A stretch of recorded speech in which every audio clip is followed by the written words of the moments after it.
Pagbasa mula sa unang aklat ni Samuel. Nang maawat na ang bata, isinama siya ni Ana gayon din ang isang torong 3 taong gulang, ilang takal na harina at isang bote ng alak. Dinala niya ang bata sa bahay ni Yahweh sa Silo, napakabata pa ng bata.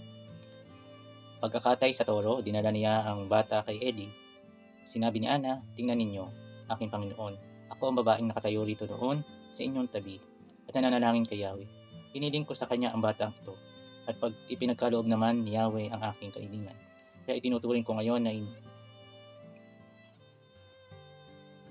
pinagkaloob naman ni Yahweh ang aking kahilingan. Kaya itinuturing ko ngayon na hinihingi siya ni Yahweh para kay Yahweh na siya sa buong buhay niya." Ang salita ng Diyos. Salamat sa Diyos.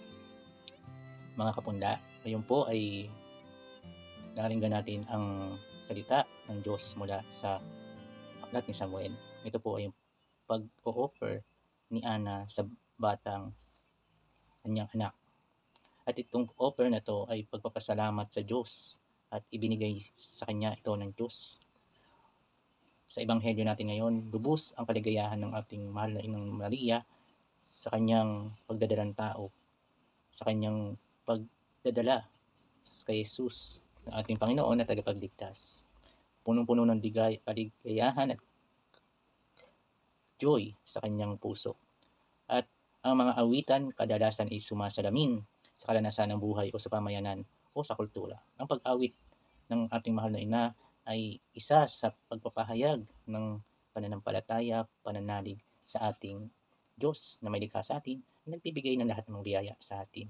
Ang Magnificat o ang awit ng ating mahal na ina ay lubos ang kagalakan mula sa kanyang kalanasan, sa galaw ng Diyos sa kanyang buhay. Mga kapatid, ano ba ang awit natin para sa Diyos?